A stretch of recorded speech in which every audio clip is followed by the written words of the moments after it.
outlook for energy transition is going to be a little bit different. It's more a collection of thoughts, perspectives, right? Because unlike oil and gas, there are not hundreds of millions of barrels of oil demand and supply and gas supply and demand for us to keep track of.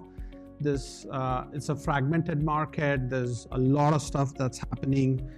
Some markets are obviously well established and growing, and we'll talk about that a little bit.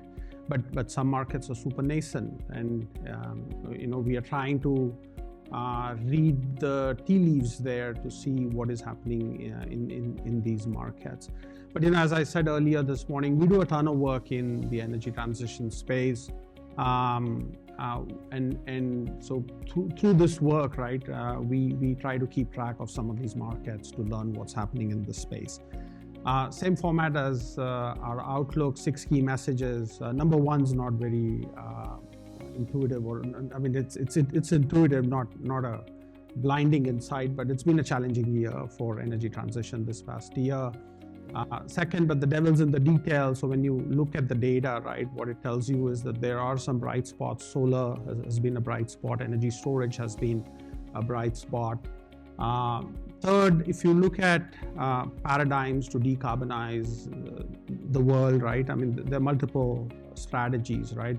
If you think of electrification as a way to decarbonize the world, I think it had a better year, and that strategy has done better than, let's say, trying to decarbonize markets using molecules, right? So I think decarbonizing the world using molecules is going to be a little bit more challenging going forward. So we'll talk about what we are seeing in terms of decarbonization via electrification. Number 4, we are watching carefully what 2025 looks like for carbon capture. Pretty much any energy transition scenario that you look at has a pretty significant material role for carbon capture and storage. But the proof is in the pudding, right? So we have to kind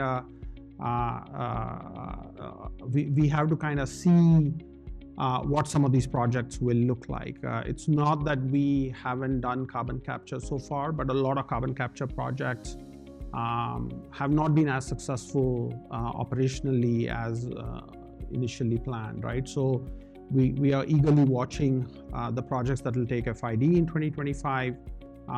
There's a very different set of stakeholders that is pursuing CCUS now than, let's say, in the past. So that should be promising here. Number 5, kind of extending on the theme on number 3 here on decarbonization via electrification versus decarbonizing the world via low carbon molecules, right? SAF and hydrogen, they're struggling, and there's a challenging outlook for both of those market segments going forward. And then finally, policies matter, costs and economics matter. We talked about this a little bit on the keynote here today. So going forward, right, both of these are going to be critical in terms of what happens to energy transition. So let's talk about this a little bit here. This is a very quick one, right? And obviously the election, broadly speaking, has not been supportive of what the outlook for energy transition looks like. But it's not just policy itself, right? I think again, if you look at policy, we're not sure what a lot of the efforts in the next 4 years are truly, whether they're going to be material in terms of impacting the energy transition markets in a significant way. They definitely will slow some of the segments down. But even in terms of other areas, right, whether it's in terms of early stage companies, whether it's in terms of customer adoption, there have been challenges. EV sales have slowed down last year. We have seen some of the big marquee projects for gigafactories, for battery recycling, for offshore wind. Some of those projects have struggled. Some of the sustainable aviation fuel projects, pioneering projects have been cancelled. Some interesting technologies that were being commercialized have gone into bankruptcy. It has been a challenging year in general, and essentially we are seeing a lot of interesting technologies as they start to hit the ground, not all of them are hitting the ground running, right? So this in many ways is expected. But when you look at the data, right, there are some interesting bright spots as well. So, I mean, let's start at a very high level, right? I mean, if you take a look at global investments in and around energy transition, the chart on the left shows total capital flows into both commercial projects as well as early stage technology. So that continues to be a reasonably supportive picture. Obviously, growth has slowed down quite significantly. Globally, investments were a little over $2 trillion, but that grew only a little over 10%, 11% or so last year. In comparison, if you look at the growth rate over the last 3 or 4 years, it has been much higher, more than twice that. So in that sense, right, we are seeing some sort of a slowdown. If you think of technology investments, because these are the investments that are feeding the hopper in terms of developing projects that eventually raise commercial capital, that's the chart on the right, and there we have seen a substantial slowdown. A lot of early stage capital was available for some of these technologies. Those capital investments have come down significantly. And raising capital now is a lot harder for some of these early stage technologies. But it depends on who you talk to, right? This might be a good thing because this allows the more differentiated technologies to raise capital as opposed to pretty much everybody with a PowerPoint being successful in raising some capital. So I think this, the right side is probably a little more sobering than what we see in terms of overall investments. But let's drill a little deeper, right? I mean, solar continues to grow at a fairly steady clip. Of course, the growth rates going forward are going to be slower. Last year, solar grew by about 33% globally, solar installations. The chart here shows it in terms of photovoltaic capacity on the left. Some markets, India, Pakistan, for example, grew at over 50%. So really dramatic growth in some of these markets where the relative penetration of solar is lower. Going forward, we expect a moderation. We think that solar will probably grow at a little over 10% or so. And some of this moderation is coming because some of the best markets for solar already have very high levels of penetration. So if you take a look at Greece or Spain, solar is already 25% of electricity production in those markets. Going beyond that is going to be very difficult because when you have that high levels of penetration, your daytime prices for power and electricity really fall. And so without storage, it's going to be hard for you to add more solar capacity. So in many ways, right, this is a good story that solar now has so much market share that gaining further share is going to be hard unless there are significant shifts in the way utilities can make money, for example, from energy storage, or there are other new policies that will be supportive of greater penetration for solar in these markets. Because we are seeing this kind of penetration in some of these advanced markets, we are seeing a rapid uptick in energy storage. And so last year, energy storage grew a little bit faster than the CAGR that we have seen over the last decade or so. So we expect energy storage to continue to grow. If you were to take short-term bets on the energy transition markets, energy storage and CCUS would be where we would be placing our bets. But if you are thinking of making short-term bets in energy transition, that's not a good idea. You should be making longer-term bets in energy transition. That's a key message, I guess, for us here today. So let's talk a little bit about different strategies for decarbonization, in particular electrification. Electric EV sales, EV car sales slowed down definitely last year. Globally, at least, we saw global growth on the left there for battery electric vehicles at a little short of 15% in comparison to, let's say, 3x of that in the preceding years. So again, we have seen a significant slowdown. But what's interesting is the difference that we see on battery electric vehicle sales globally, right? And that's the chart in the middle. So most mature markets, North America, Europe, we see some sort of a stagnation, although it's still a decent growth story. North America actually grew faster than Europe, for example. But it's China that's the interesting part. Over 50% of new car sales in China last year were electric vehicles. What's interesting is that today electric vehicles in China enjoy price parity with internal combustion engines. So it's an incredible story in terms of cost innovation around electric vehicles in China. I spent some time in Europe this year, spoke to a bunch of oil and gas companies, spoke to some automobile companies. The automobile companies are really scared of what is happening with electric vehicles in China. What is interesting is that you don't quite hear the same sentiment when you talk to automobile companies here in the US, which is interesting. But I think what is happening in China in terms of EVs is something that all of us need to be paying a lot more attention to.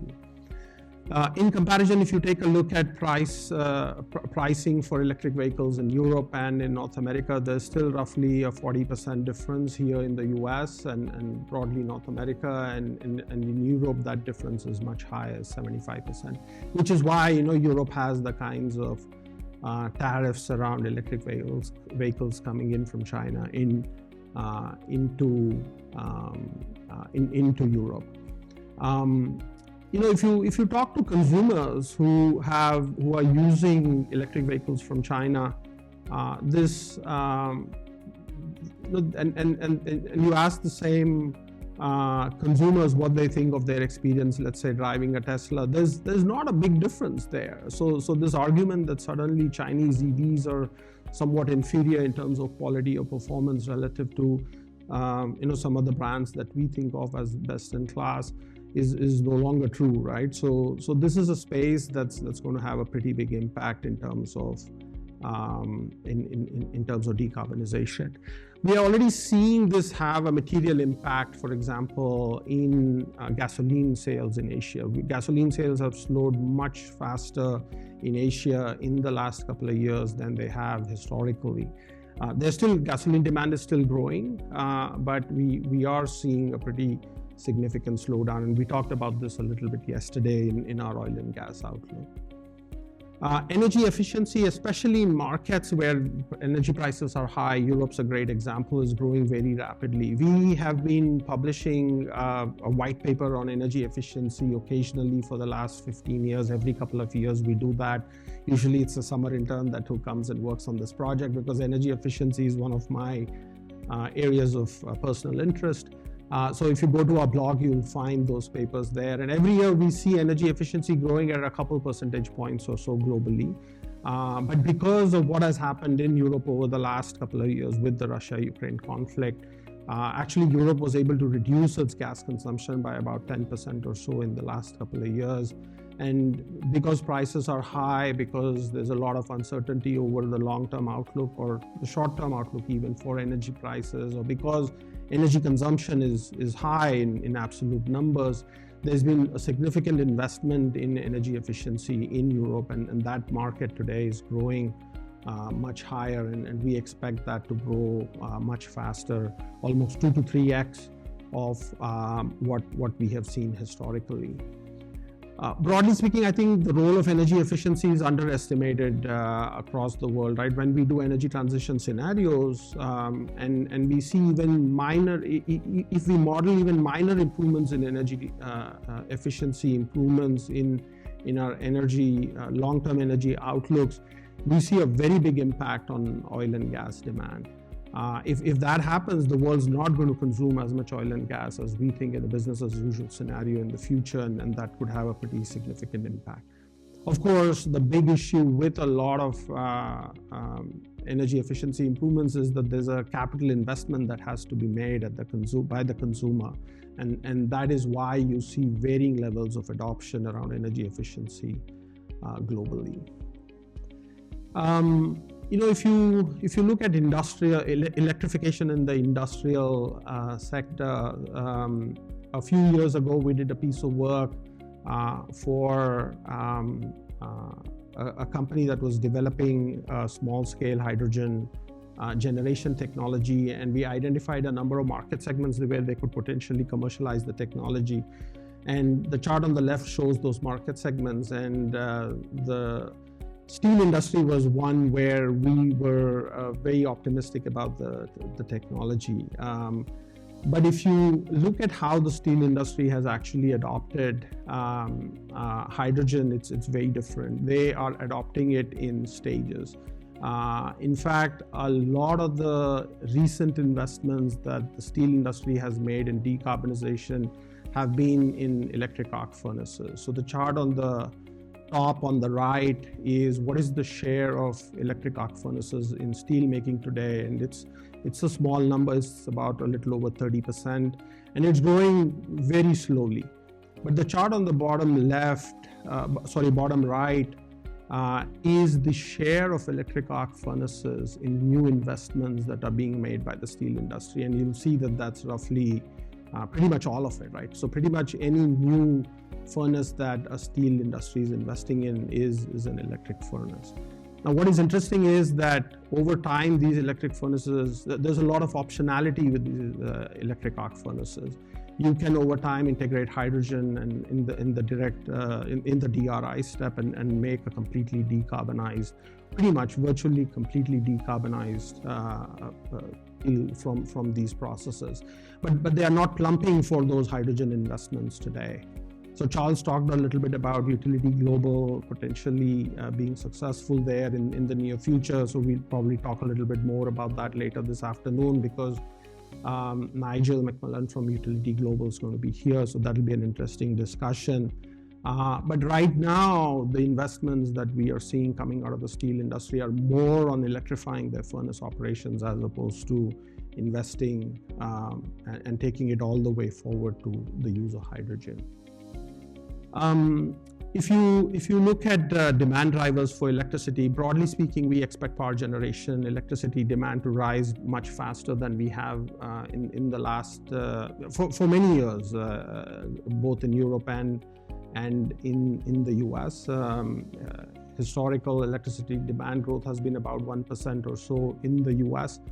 That number is expected to be much higher going forward, but a lot of that is being driven by data centers and to a certain extent growth in manufacturing capacity, a lot of reshoring of manufacturing capacity. This is something that we discussed yesterday.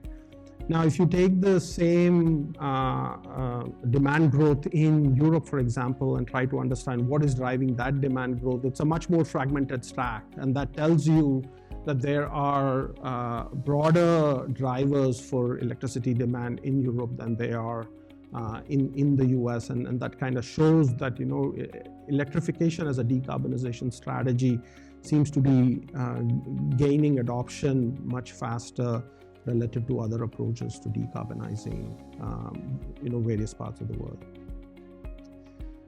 We talked about CCUS. This is an interesting year for us to look at several interesting projects in different parts of the world. Different segments of the economy are expected to take FID. Summit Carbon Solutions is trying to decarbonize ethanol operations. Charles talked about the virtually pure, 100% pure stream of CO2 that you get from ethanol plants. That Summit Carbon is trying to essentially build a CO2 storage facility by scooping up all those CO2 volumes in the Midwest. That's an interesting project that's expected to take FID this year. Santos is planning to take FID on a project for one of their offshore oil and gas production sites. And very interestingly, oil sands projects, about 14 oil sands projects in Canada are expected to take FID on a CO2 storage facility in Alberta. So those are three very interesting projects. There are a number of other projects that are expected to take FID, so we are looking for how these things shake out. We're hoping that Trump administration will accelerate permitting of Class 6 wells, will decentralize the permitting process by giving more states primacy to grant permits for CO2 storage sites. So that's a part of deregulation that I think would be supportive, broadly speaking, of energy transition. Third, we've already seen a lot of deal making in and around CCS. Exxon acquiring Denbury to significantly accelerate their CCS aspirations is probably one of the more notable ones. Conceptually, we should see more of that here in this year, especially as some of these projects get to the point where they'll need to raise capital and will need other partners to support these projects. And then finally, the first of a kind projects, if you will, ExxonMobil trying to commercialize its CCUS business. They're finishing construction of a roughly 2 to 3 mile pipeline to one of their industrial customers that's expected to wrap up this year. The first DAC, semi-commercial scale DAC facility is expected to ramp up. So these will be interesting projects to look at. I talked about this a little bit earlier, but depending on how you look, whichever way you look at in terms of energy transition, CCUS or energy storage are two places to put your bets on. What we are showing here is a 2x2. The x-axis is the availability of low carbon energy, and the y-axis is the availability of energy storage capacity. So in an ideal world, if you have abundant low carbon energy and you have a ton of storage capacity, you can build as much renewables as you want, and that energy storage will allow you to kind of make sure you have firm power across all cycles, right? But if you don't have as much low carbon energy, and securing low carbon energy is going to be challenging.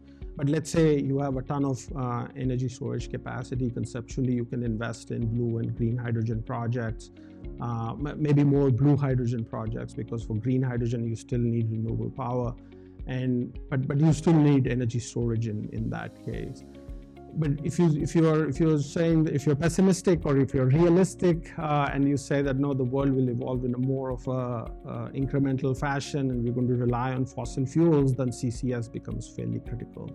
So I think short term to medium term, right, CCS and energy storage is where we see a lot of interesting opportunities. There's a lot of talk and discussion around CO2 utilization. We've done a ton of work here for a lot of early stage companies, for a lot of decarbonization focused venture capital investors, and we see this to be a very difficult path going forward. On the left, we are showing different CO2 conversion strategies based on their CO2 removal potential on the x-axis, and the abatement potential, per ton of product, how much CO2 could you use. So obviously, if you can make SAF from CO2 and methanol from CO2 and use them in aviation and shipping, those are great ideas. But the chart on the right is the problem, right? On the chart on the right, what we are showing is the break-even carbon price for these products on the x-axis, and the y-axis is the multiple relative to current prices. And you'll see that almost all of them are about 2, right? Except for CO2 cured concrete, which is right a little bit around 2. So essentially, unless all of us are willing to pay 6 times, 5-6 times for some of these products, it's going to be challenging. What is promising though is that the price multiple on e-kerosene and e-methanol is roughly 4x, right? So conceptually, you could say that with innovation, these prices will come down. But it's a long journey, right? I mean, these things are not going to happen right away. SAF and hydrogen markets continue to struggle. On SAF, actually, we see very nice policy support signals around the world, right? I mean, Europe has the most aggressive demand mandates for sustainable aviation fuels. Those mandates are kicking off right now,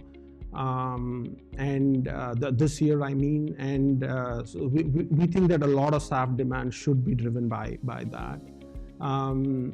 We also see interesting mandates in Asia Pacific. Actually, some of these mandates are coming in a few years from now, but we do see that coming forward. Countries like Canada and Brazil are taking very interesting approaches to mandating SAF, right? They are essentially mandating reductions in aviation emissions, as opposed to saying that thou shall use X gallons of SAF or whatever, right? And what that does is it opens up the room for a broad range of technologies to produce SAF. US has more of aspirational goals. The Biden administration wanted to produce, I think, 3 billion gallons by 2030. Maria is nodding her head. Some of those we'll have to kind of see whether those aspirations survive. Bob's vehemently disagreeing with that, so probably we'll have to see how some of these things shake out. Our team does a lot of work in SAF, by the way. We publish a bi-weekly newsletter on SAF. You should talk to my colleagues, Maria Lopez and Panusweet Vivedi. Both of them do a lot of that work. But it's not just policies that are supportive of SAF demand. And I think Charles was talking about this a little bit when he was talking about the dogs not showing up last year, but are ravenous today. And a lot of that is coming from airlines, right? There's a very strong level of interest amongst airlines to decarbonize. And some of this is driven by decarbonization standards that are being set up by international treaties like ICAO, for example, and the airlines have goals to decarbonize their emissions or reduce their CO2 footprints because of the ICAO treaty. So some of this, there's a lot of customer interest as well. But it's not just airlines. We are seeing a lot of other third parties also supporting investments in SAF. So broadly speaking, we see a lot of drivers that are supportive of SAF. But obviously, building SAF plants continues to be challenging, right? Shell had 2 investments in this space that it has paused or canceled. Fulcrum, which was a very interesting technology, has struggled with its technology and has gone into bankruptcy. And then so there's similar examples there, but the challenges that SAF plants are facing. Now, there's a lot of incentives that are available for SAF, at least under the Inflation Reduction Act, for example, here in the US. But the challenge is that most of the technology pathways, those incentives are not sufficient yet for most of these technology pathways. This is a complicated slide, but the thing that you need to look at is the bar on the far right. So basically, if you take a corn-based ethanol project and try to make SAF, you're still short on the money, right? You're out of money, and it's a lot of money that you're out of, almost a couple dollars a gallon, right? So that's problematic. Now, if you say that no, I can access sugarcane-based ethanol, then it can get potentially a little more attractive, but you're still out of the money, right? So the challenge here is even the best feedstocks don't get you with the support to price parity. So some of us will have to sign up and click that box that says, are you willing to pay another $5 for your flight to DC? Then unless and until consumer willingness to pay a premium picks up, it's going to be challenging here for these markets. Hydrogen, similar story, right? I mean, to use Charles's terms, right? The dogs are not showing up for the food yet. There's a lot of projects that have been announced, but most of these projects don't have an off-taker. The chart on the left shows the percentage of projects that have been announced that don't have a buyer, and that's the problem. And there are various reasons, right? The infrastructure is not there for them to use green hydrogen. The costs of green hydrogen are much higher. The outlook for support for some of these green hydrogen projects is uncertain. But a lot of reasons. Bottom line is we don't see these companies showing up yet. Now, what is interesting though is that the supply chain for some of these projects is really becoming, first of all, it is coming through, and second, it is becoming increasingly efficient. About 5 years ago, we were doing a ton of projects helping companies understand how much demand will be there for green hydrogen in 2030, 2035, 2040. And then slowly the clients who were engaging us on hydrogen projects changed. We were soon doing work for companies that are supplying different components, that are making electrolyzers. So in other words, right, the supply chain that feeds this prospective hydrogen economy was starting to think about making investments, and we were doing projects on them. And so as part of that, we did a lot of work looking at the electrolyzer space, alkaline, PEM, and some of the other emerging technologies as well. And what we saw is that these prices are falling. So we did surveys of electrolyzers and their prices in China, in Europe, in North America, different kinds of players. Obviously, there are some companies and technologies that are still expensive, but there are lots of other companies that are able to offer electrolyzers at very competitive prices. So, so when you hear commentary that electrolyzer prices are still high, I think it's a much more nuanced situation, and we think that that's not the case. The problem with green hydrogen is the price of electricity. So this is a breakdown of the levelized cost of hydrogen, and the dark teal bar is the component associated with electricity, right? So electricity costs are high, and the problem is electricity demand is growing. So in other words, right, this preference for decarbonizing the world using electrification is actually negatively impacting the potential to decarbonize the world because of via molecules like hydrogen, right? So there is this competition. So unless we have the ability to increase more, to increase electricity production, low carbon electricity production more, we're going to be challenged with some of these molecules. So last, we'll talk a little bit about policies and economics. This is a question that keeps coming up all the time. We did a lot of work in the last couple of months on what President Trump is going to do with energy policy in this. So this is one of the pieces of work that we did. So we looked at every single tax credit, production credit incentive in the Inflation Reduction Act, and we assessed what is the likelihood of this surviving. And so everything in green is are credits that we think are fine. The programs that we think are more at risk are all associated with electric vehicles and energy efficiency, unfortunately for me. And we think the loan program is going to struggle.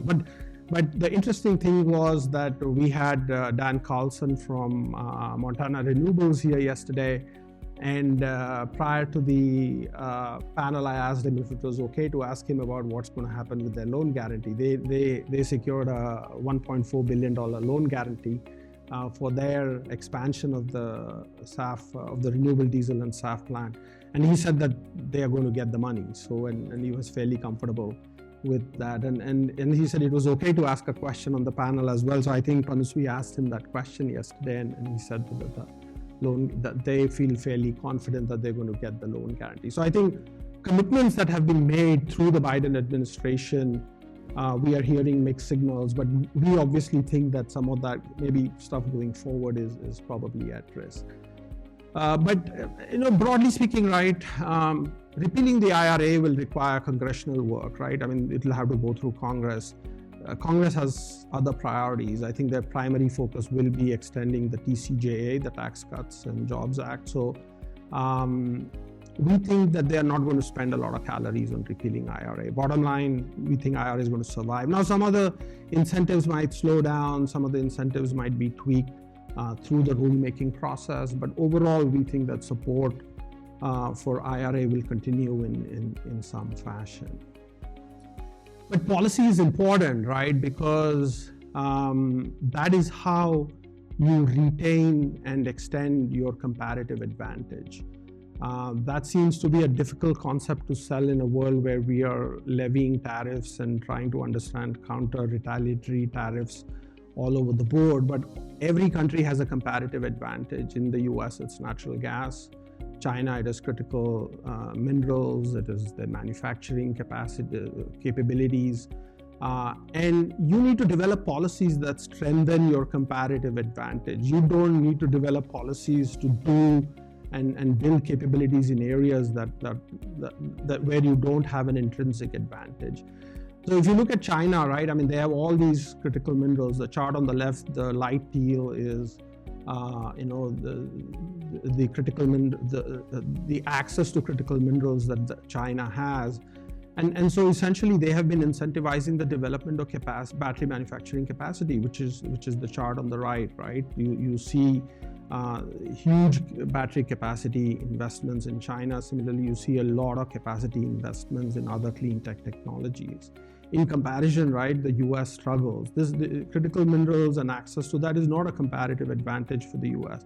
Now, you can invest in recycling and try to build around some of that, but still that's not an area where it's going to be easy for the US to get competitive.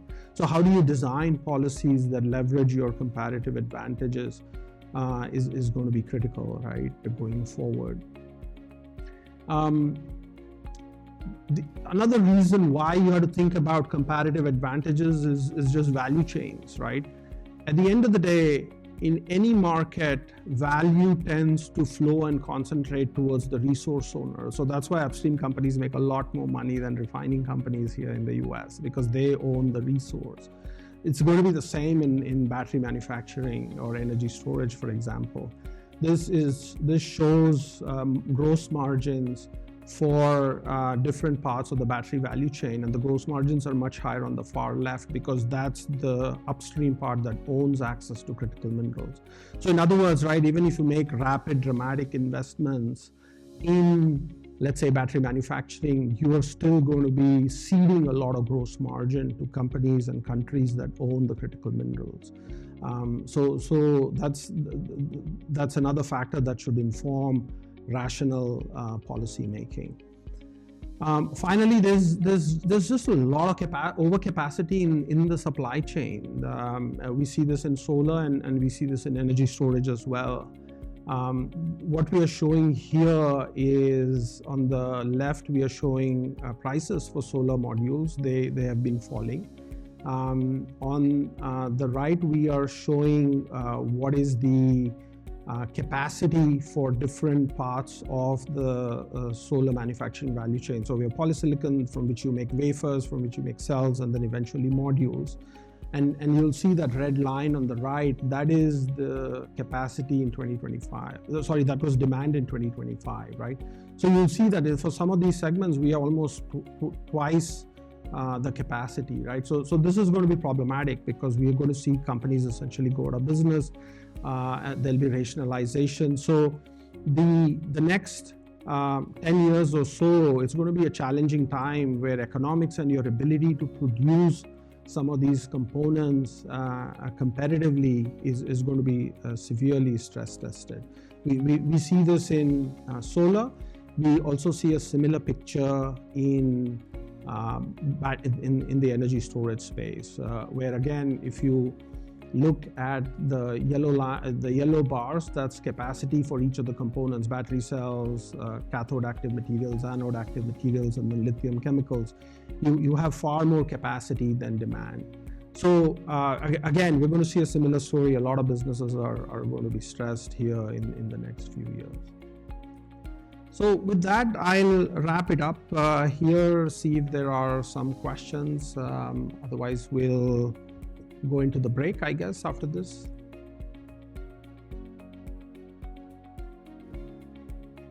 Uday, thank you for that presentation. Very well done. You mentioned in the slides about China and manufacturing. Have you looked at what manufacturing could do in the US, not just solar, but the ability to scale fast, rapidly through manufacturing to cut those costs down? You mentioned e-methanol, very high price, but a lot of those models are based on project models. One project, and then sourcing the manufacturing overseas or whatever. Have you looked at manufacturing in the US, what that could do to scale 100 projects over 10 years? Yeah, I mean, so I wish I had a differentiated proprietary view of that. To be honest, I don't, right? I mean, we just know that there's a lot of electricity demand growth that is tied to new growth in manufacturing, so which we believe is coming from reshoring. But like a broad assessment of what manufacturing could do, I don't think, it's a bit out of our bailiwick, to be honest. I don't really have a great view on that.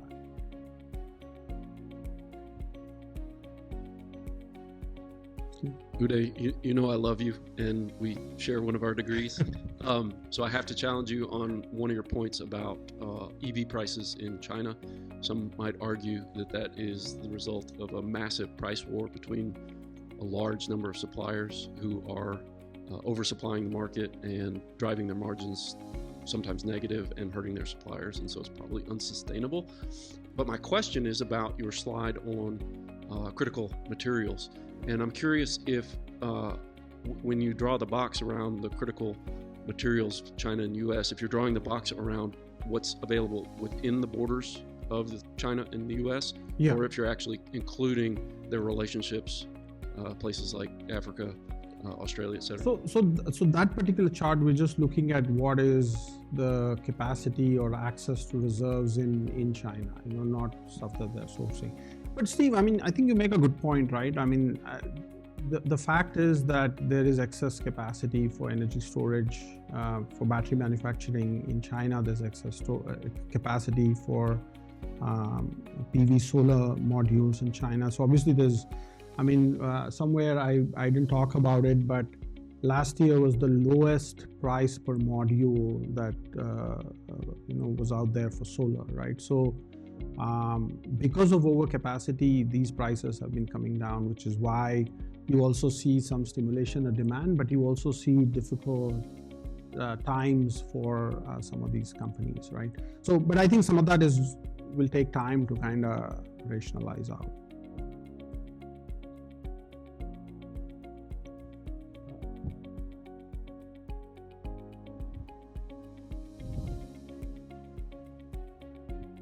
Thanks, Uday, for the valuable information. Just wanted to understand, in one of your slides, you said a lot of electrification is happening on the industry side as well as with the new EVs. So can you also share your insights on the new capacity addition that is happening on the grid, right? How is that impacting the overall average US grid emissions? Is it lowering, or is it moving on the up direction?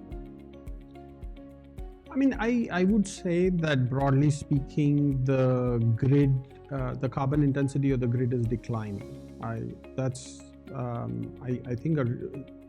say that because we are adding a lot more renewable power capacity than we are adding, let's say, higher carbon intensity capacity, right?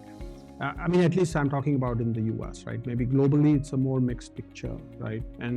But at least in the US, that's what we are seeing. We did a piece of work, and I think some of that research will probably show up in the next panel on renewable power, maybe, where we looked at investments being made by utilities in and around sustainability. So in general, utility investments on infrastructure, especially grid infrastructure, have increased because of various reasons, right? There's a lot of renewable power capacity coming up, so that needs a lot of interconnects and things like that. A lot of the renewable power capacity tends to be smaller sized plants relative to, let's say, the traditional coal or gas-fired plants. So therefore, there are more of those, more interconnects.